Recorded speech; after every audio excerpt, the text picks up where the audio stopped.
Hi friends, welcome to our channel. ఈ రోజు మనది డే 2 వీడియో. రెగ్యులర్ గా వీడియోస్ మనమైతే అప్లోడ్ చేస్తూ ఉంటాం. ఈ రోజు టాపిక్ మెథడాలజీ గురించి. చాలా మందికి చాలా డౌట్లు ఉన్నాయి. అసలు మెథడాలజీ మొన్న డిఎస్సిలో క్వశ్చన్స్ ఎక్కడి నుంచి వచ్చాయి, అలాగే మనం మెథడాలజీ టాపిక్ ని ఎక్కడ చదవాలి, ఎలా బిట్స్ ప్రాక్టీస్ చేయాలి, ఇవన్నీ కూడా డౌట్స్. ఈ డౌట్స్ క్లారిటీ కోసమే ఈ వీడియో మనం చేస్తాం. మెథడాలజీ 2014 డిఎస్సి వరకు కూడా ఒక సబ్జెక్ట్ కి ఒక బుక్ మాత్రమే ఉండేది. తెలుగుకి ఒకటి, ఇంగ్లీష్ కి ఒకటి, మ్యాథ్స్ ఒకటి, ఈవీఎస్ అంటే సైన్స్ కి ఒకటి, సోషల్ కి ఒకటి. మొత్తంగా ఎస్జిటి వరకు 5 మెథడాలజీ బుక్లు మాత్రమే ఉండేవి. 2014 డిఎస్సి తర్వాత 2018 డిఎస్సిలో అప్పుడు ప్రారంభమైంది అనమాట కన్ఫ్యూజన్. ఎలా అంటే మెథడాలజీలు ఓల్డ్వి ఉన్నాయి, న్యూగా అంటే 2016 డైట్ డెలివర్స్ తర్వాత వాళ్ళకి డ్రాఫ్ట్ కాపీస్ రావడం జరిగింది. అంటే అప్పుడు కొత్తగా తయారు చేసి పాత మెథడాలజీలో 80% కవర్ చేస్తూ కొత్తగా అంటే ఏపీ ఎస్సీఎఫ్ 2011 ఇలా కొత్తగా ఎన్ఈపి ఇవన్నీ కలిపి 2016 తర్వాత నుంచి కూడా అంటే 2015-17 డైట్ బ్యాచ్ నుంచి కూడా డ్రాఫ్ట్ కాపీలు రావడం జరిగింది. మరి ఈ డ్రాఫ్ట్ కాపీలు చదవాలి, ఓల్డ్ మెథడాలజీ కూడా చదవాలి. ఎప్పుడంటే 2018 డిఎస్సిలో 2018 డిఎస్సిలో న్యూ డ్రాఫ్ట్ కాపీ నుంచి కూడా చాలా బిట్లు వచ్చాయి. కాబట్టి ఆ డిఎస్సితో పోలిస్తే 2025 మెగా డిఎస్సిలో కూడా న్యూ డ్రాఫ్ట్ కాపీల నుంచి బిట్లు వచ్చాయి, ఓల్డ్ మెథడాలజీ నుంచి కూడా బిట్లు వచ్చాయి. మరి ఈ రెండు మనం బేరీజ్ వేసుకుంటూ చదవాలి. ఎలా అంటే మనం ప్రిపరేషన్ బట్టే. ఇప్పటి వరకు మనం ఒక్కసారి కూడా డ్రాఫ్ట్ కాపీస్ చూడకుండా ఓన్లీ మెటీరియల్ మాత్రమే ఫాలో అయ్యామంటే మాత్రం మన మిస్టేకే. తప్పకుండా ముందుగా ఓల్డ్ మెథడాలజీ బుక్స్ అన్ని కూడా మనకి కవర్ అయ్యి మనం అవన్నీ కూడా చదివి ఉండాలి. ఎందుకంటే ఓల్డ్ మెథడాలజీలో కంటెంట్ అంటే మెథడాలజీ కంటెంట్ అనేది ఒక సిరీస్ లో ఒక ఆర్డర్ వైజ్ గా మన బ్రెయిన్ కి అవగాహన కలిగిస్తూ ఉంటుంది. కాబట్టి ఓల్డ్ మెథడాలజీ బుక్లు మాత్రం ఒకసారిగా మనం రెఫర్ చేస్తే అసలు మెథడాలజీ ఎలా ఉంటుంది, అసలు కాన్సెప్ట్ ఏంటి అంటే లక్ష్యాలు స్పష్టీకరణలు ఎలా ఉన్నాయి, అలాగే టిఎల్ఎం ఎలా ఉంది, బోధనా పద్ధతులు ఎలా ఉన్నాయి, అసలు పరిచయం ఎలా ఉంది, ఇదంతా కూడా మనకు తెలుస్తుంది. అది చదివిన తర్వాత మనం డ్రాఫ్ట్ కాపీ చూస్తుంటే అలా స్కిప్ చేస్తూ వెళ్ళిపోవచ్చు. ఎందుకంటే ఓల్డ్ మెథడాలజీలో ఉన్న కంటెంట్ అలా ఇందులో కాపీ ఉంటూ కొత్తగా ఎక్కడైతే ఏమైనా కొత్త ఇన్ఫో అంటే కొత్త ఇన్ఫర్మేషన్ యాడ్ అవుతూ ఉంటుందో అదంతా కూడా డ్రాఫ్ట్ కాపీలో యాడ్ అవడం జరిగింది. కాబట్టి ముందుగా మనం చదవాల్సినవి ఓల్డ్ మెథడ్ అంటే మెథడాలజీ అంటే ఎలా ఉంటుంది అని పూర్తిగా అవగాహన కలగడం కోసం మనం ఓల్డ్ మెథడాలజీ బుక్స్ అన్ని కూడా చదవాలి. అవన్నీ కూడా పీడిఎఫ్ మనం ఫ్రీగానే ఒక టెలిగ్రామ్ లింక్ క్రియేట్ చేసాం, ఆ టెలిగ్రామ్ ఛానల్లో ఇస్తున్నాం. అలాగే వాట్సాప్ గ్రూపుల్లో కూడా ఇప్పటి వరకు జాయిన్ అయిన అందరికీ కూడా మనమైతే ఫ్రీగానే ఇస్తున్నాం ఓల్డ్ మెథడాలజీ బుక్స్ పీడిఎఫ్. అలాగే డ్రాఫ్ట్ కాపీస్ కూడా మనం డౌన్లోడ్ చేసుకోవచ్చు వెబ్సైట్ లో. అవి కూడా మేము డౌన్లోడ్ చేసి అవే లింక్స్ లో పెడతాం. అలాగే ఈ రెండు మనం చదవాలి కంపల్సరీగా. అంటే న్యూ డ్రాఫ్ట్ కాపీలో ఏముంటుంది అంటే కొత్త నిర్వచనాలు ఉంటాయి. ఒక బోధనా పద్ధతికి కొత్తగా యాడ్ అయిన సమాచారం, కొత్త నిర్వచనాలు, అప్లికేషన్ ఓరియంటెడ్ గా కొంత ఎక్స్ట్రా సమాచారం ఉంటుంది ఓల్డ్ మెథడాలజీతో పోలిస్తే. అయితే డ్రాఫ్ట్ కాపీ మాత్రమే చదివి ఓల్డ్ మెథడాలజీ వదిలేస్తామంటే అది కూడా తప్పే. ఎందుకంటే తెలుగు ఉదాహరణ చూసుకుంటే ఈ స్నేహబాల కార్డులు ఇవన్నీ కూడా న్యూ డ్రాఫ్ట్ లో ఉంటాయి, ఓల్డ్ లో ఉండవు. అలాగే పద్ధతులు, బోధన పద్ధతిలో పూర్ణ పద్ధతి, ఖండ పద్ధతి, ప్రతిపదార్థ పద్ధతి, తాత్పర్య పద్ధతి ఇవన్నీ కూడా న్యూ డ్రాఫ్ట్ లో అసలు మనకి ఎక్కడ పూర్తిగా విపులంగా కనిపించవు, ఓల్డ్ మెథడాలజీలో మాత్రమే ఉంటాయి. కాబట్టి రెండు కలగలుపుతూ మాత్రం మనం చదవాల్సిన అవసరం ఉంది. ఎందుకంటే పూర్తిగా బిట్లన్నీ కూడా వదలకుండా ప్రతి బిట్టు మనం క్యాచ్ చేయాలి. మెథడాలజీలో స్కోర్ పెంచుకోవాలి. జనరల్ గా టెట్ లో మెథడాలజీ స్కోర్ చాలా తక్కువ, కాబట్టి ఎక్కువ మంది మెథడాలజీ స్కోప్ ఇవ్వరు. కానీ డిఎస్సి లాంగ్ టర్మ్ డిఎస్సిలో ఎక్కువ మార్క్స్ ఇక్కడి నుంచే మనం కోల్పోతాం. కాబట్టి లాంగ్ టర్మ్ గా మనం డిఎస్సికి ఎక్కువగా ప్రిపేర్ అవుతున్నాము. డిఎస్సికి లాంగ్ టర్మ్ డిఎస్సి ప్రిపేర్ అవుతున్నాం. డిఎస్సిఏ మా ధ్యేయము. టెట్ లో ఆల్రెడీ స్కోర్ ఉంది అనుకుంటే మాత్రం ఈ రెండు కంపల్సరీగా మనం 1-2 సార్లు రెఫర్ చేయాల్సి ఉంటుంది. లేదా టెట్ దగ్గరలోనే ఉంది అనుకుంటే ఓల్డ్ మెథడాలజీ కానీ డ్రాఫ్ట్ కానీ ఏదో ఒకటి చదువుతూ ఏదో ఒక మెటీరియల్ ప్రామాణికంగా తీసుకోవాలి. ఎందుకంటే మనం అదే ఓల్డ్ మెథడాలజీలో ఉన్నా కానీ డ్రాఫ్ట్ కాపీలో ఉన్నా కానీ కంటెంట్ చదువుతాం, కానీ దాన్ని బిట్ గా ఎలా వస్తుంది, అప్లికేషన్ టైప్ ఎలా ఫ్రేమ్ అవుతుంది అనేది ఏదో ఒక మెటీరియల్, మీకు ఇష్టం వచ్చిన మెటీరియల్ ఏదో ఒకటి తీసుకుంటే బిట్లు ఎలా వస్తున్నాయి, బిట్ ఎలా ఫ్రేమ్ అవుతుంది, ఈ కాన్సెప్ట్ నుంచి ఎలా వస్తుందా అనేది మనకు ఒకసారి తెలుస్తుంది. అలా తెలియడం కోసం మెటీరియల్, అంతేకాని గుడ్డిగా మెటీరియల్ మొత్తం ఫాలో అయిపోయి చదివేస్తే మనకైతే అవసరం ఉపయోగం రెండు కూడా ఉండవు. కాబట్టి ఈ బుక్స్ చదువుతూ మెటీరియల్ మెటీరియల్స్ ని బిట్ బ్యాంక్ అంటే కొంచెం రిఫరెన్స్ గా యూజ్ చేసుకుంటే బాగుంటుంది. లాస్ట్ లో వేగంగా రివిజన్ కోసం కూడా ఉపయోగపడుతుంది.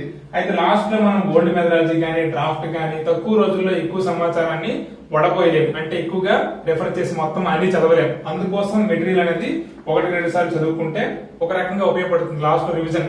జనరల్ గా మెథడాలజీలో రివిజన్ ఏ టాపిక్స్ ఎక్కువ చేయాలంటే లక్ష్యాల స్పష్టీకరణలు, ఎందుకంటే అవగాహన, వినియోగము, ఈ నైపుణ్యం, ఈ స్పష్టీకరణలు కొంచెం క్లమ్జీగా ఉంటే అక్కడ మనం చేసుకోవాలి. అలాగే బోధన పద్ధతుల్లో ఈ ఎక్కువగా ఆగమన, నిగమన, విశ్లేషణ, సంశ్లేషణ ఈ పద్ధతుల దగ్గర మాత్రమే కన్ఫ్యూజ్ అవుతాం. అలాగే కృత్య పద్ధతి, అన్వేషణ పద్ధతి ఎగ్జాంపుల్స్ చదివేటప్పుడు కూడా కొంచెం అంటే అటు ఇటు సందిగ్ధానికి గురవుతాం. అలాంటప్పుడు కూడా కొంచెం రెఫర్ చేయాలి. ఈ టాపిక్స్ టీఎల్ఆర్ మాక్సిమం ఒక 2-3 సార్లు చదివి బాగా మనకు అవగాహన అయిపోతే మనం ఎక్కువ సార్లు రివిజన్ చేయకపోయినా కూడా గుర్తుంటుంది. ఎక్కువ చదవాల్సిన లక్ష్యాల స్పష్టీకరణలు, ఈ బోధన పద్ధతులు, అలాగే మూల్యాంకనము, ఈ ప్రణాళిక రచన ఇవన్నీ కూడా 1-2 సార్లు చదివితే ఈజీగానే అర్థమైపోతే వీటి కూడా ఎలా వస్తుంది అలా వస్తుందని తెలిసిపోతుంది. మరలా ఎక్కువగా రెఫర్ చేయాల్సింది కరికులం. ఈ కరికులం వచ్చేసరికి ఈ శీర్షిక పద్ధతి, యాక్ కేంద్ర పద్ధతి ఇవన్నీ కూడా మనకు కొంచెం క్లమ్జీ, అంటే ఎలా విడదీస్తారో 6 నెలలకు ఒకసారా, 3 నెలలకు ఒకసారా, పునర్విమర్శ ఎలాగా, పునః పరిశీలన ఎలాగా, పునః మూల్యాంకనం ఎలాగా, ఇవన్నీ కూడా కొంచెం కన్ఫ్యూజ్ అవుతాం. కాబట్టి అలాంటి టాపిక్స్ కూడా మనం 1-2 సార్లు రివిజన్ చేసుకోవాల్సిన అవసరం ఉంది. సో ఇది మెథడాలజీ చదివే విధానం. మరి మెథడాలజీ నుంచి ఎక్కువ స్కోర్ వస్తుంది కదా, ఎక్కువ మార్క్స్ వస్తున్నాయి. ఇక్కడ మనకి కొత్తగా బిట్స్ ఎక్కడి నుంచి వస్తున్నాయంటే మెథడాలజీ సబ్జెక్ట్ లోనే ఈ డ్రాఫ్ట్ కాపీలో ఉన్న సమాచారం, ఓల్డ్ మెథడ్ లో ఉన్న సమాచారం నుంచే వాడు కొత్తగా తయారు చేస్తున్నాడు. కాబట్టి మనకి ఈ రెండు మనకి బాగా అవగాహన అయి ఉండాలి. అలాగే నోట్స్ ప్రిపేర్ చేసుకోవచ్చా, చదవాలా? జనరల్ గా మనకి త్వరలోనే టెట్, జనవరిలోనే డిఎస్సి, ఇదే కానీ కన్ఫర్మ్ అయిపోతే మనం నోట్స్ ప్రిపేర్ చేసుకోవడం చాలా వరస్ట్ అనమాట, అవసరం లేదు. ఎందుకంటే చదివి డ్రాఫ్ట్ కాపీ డౌన్లోడ్ చేసుకుని జిరాక్స్ తీసి మనం ఒకసారి చదివితే ఎక్కడ ఇంపార్టెంట్ పాయింట్ ఉన్నాయో అక్కడ డ్రాఫ్ట్ కాపీస్ డౌన్లోడ్ చేసుకుని అక్కడ మనం ఏదైతే చదువుతున్నామో, ఏదైతే ఇంపార్టెంట్ అనిపిస్తుందో దాన్ని జస్ట్ షేర్ చేయడం కానీ లేదా అండర్లైన్ చేయడం కానీ చేస్తే చాలు, అదే నోట్స్ లా ఉంటుంది. మరలా అంటే లాంగ్ టర్మ్ గా ఉంటే చాలా బెటర్ గా ఉంటుంది. అవి నోట్స్ ప్రిపేర్ చేసుకుంటే డ్రాఫ్ట్ కాపీ పక్కన పెట్టి నోట్స్ ఒకసారి చదివితే సరిపోతుంది.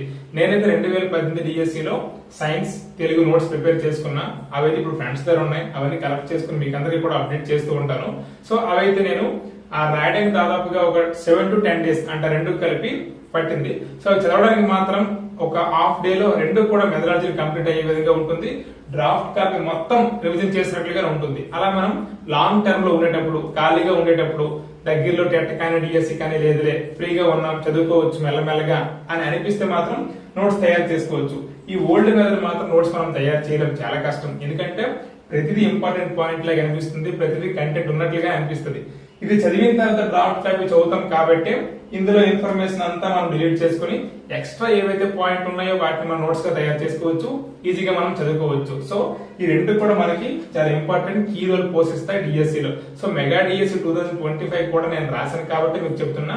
దాదాపుగా నేను మీకు బిట్స్ ఇవ్వడానికి, టెస్ట్ సిరీస్ లో బిట్స్ ఇవ్వడానికి ఈ రెండు కూడా రిఫర్ చేస్తున్నా, ఈ రెండు కూడా చదువుతా. సో అందుకే నాకు కూడా 2025 మెగా డిఎస్సి లో ఈ మెథడాలజీ టాపిక్స్ అంతా కూడా ఎక్కడ కవర్ అయినాయి అని ఒకసారి వేరే చేసుకుంటే ఈ రెండు కూడా సరిపోయాయి. నేను ఎక్స్ట్రా మెటీరియల్ ఏమీ ఫాలో అవ్వలేదు, ఎక్స్ట్రా మెటీరియల్ ఏమీ చదవలేదు మీకు బిట్స్ ఇవ్వడానికి. Only text books, old methodology 2010, 2016 మధ్యలో ఉన్న టెక్స్ట్ బుక్స్, 2015, 17 డైట్ బ్యాచ్ నుంచి వచ్చే డ్రాఫ్ట్ కాపీలు మాత్రమే ఇవ్వడం జరిగింది. సో మాక్సిమం 90% ప్లస్ బిట్స్ అన్ని కూడా ఇక్కడి నుంచే వచ్చాయి. కాబట్టి మీకు చెప్తున్నా, మెథడాలజీ గురించి ముందు భయపడొద్దు. ఒకసారి ఇవి పాత బుక్స్ చాలా పెద్దవి అయినప్పటికీ కూడా ఒకసారి చదవండి, ఈజీగానే అవి అయిపోతూ ఉంటాయి. ముందుగా మ్యాథ్స్ తీయండి, మ్యాథ్స్ అయితే చాలా ఈజీగా ముందుకు వెళ్ళిపోతూ ఉంటుంది. ఎందుకంటే మనకి అందులో అవగాహన, అంటే మనకి బ్రెయిన్ కి ఎక్కాల్సిన టాపిక్ అలాగా నీట్ గా వరుసగా ఉంటుంది. సో మ్యాథ్స్ ఈజీగా అయిపోతుంది. దాని తర్వాత సైన్స్ కానీ సోషల్ కానీ, సైన్స్ చదివితే సోషల్ చదవలేదు అవసరం లేదు, సోషల్ చదివితే సైన్స్ అవసరం లేదని మీరైతే అలాంటి విషయం ఏదైనా బ్రెయిన్ లో ఉంటే పక్కన పెట్టేయండి. సైన్స్ కి సోషల్ కి చాలా కొంచెం డిఫరెంట్ ఉంది. సోషల్ లో ఎక్కువగా ఈ సెకండరీ కమిషన్ వీళ్ళు ఇచ్చిన నిర్వచనాలు, వీళ్ళు సోషల్ లో ఏ టాపిక్ ని పెట్టమన్నారు, ఏ టాపిక్ ని తీసేమన్నారు, ఎలా బోధించమని చెప్పారు, అంటే పరిసరాల విజ్ఞానం 1, 2 కలిప, విడదీస, ఆ కోకరికులర్ యాక్టివిటీస్ ఎవరు ఏవి ఎక్కువ చెప్పారు, అలా రకరకాలుగా ఉంటాయి. కాబట్టి అవన్నీ కూడా మనకి ఇంపార్టెంట్. కాబట్టి సైన్స్, సోషల్ వేరువేరుగానే చదవండి టెట్ కి కూడా. సో అలా అయితేనే మనకు ఉపయోగపడతాయి. సో నేను చెప్పేది ఏంటంటే ఓల్డ్ మెథడాలజీ కూడా బాగా చదవండి. డ్రాఫ్ట్ కాపీ కూడా ఒకసారి పైన చూస్తే మనకి ఏది అవసరం ఏది అనవసరం అనేది మీకు తెలుస్తుంది. దాన్ని బట్టి మీరు ముందుకెళ్ళి ఏదో ఒక మెటీరియల్ ఫాలో కానీ, ఏవైనా టెస్ట్ బిట్ బ్యాంకులు కానీ, టెస్ట్ సిరీస్లు కానీ ఫాలో అవుతూ వాళ్ళు ఇచ్చే మెథడాలజీ మీరు చదివే మెథడాలజీకి మ్యాచ్ అవుతుందా, మ్యాచ్ అవ్వకపోతే మీరు ఇంకెక్కడ లోటు అంటే ఎక్కడ మైనస్ లో ఉన్నారని కూడా తెలుసుకొని ముందుకు వెళ్తే మీకు డిఎస్సి లో మంచి మార్క్స్ వస్తాయి. ఇది ఫ్రెండ్స్ డే 2 వీడియో. ఇలానే మరిన్ని వీడియోస్ తో మీ ముందుకు వస్తా. Thank you for watching. Please subscribe, like and share our channel. Thank you.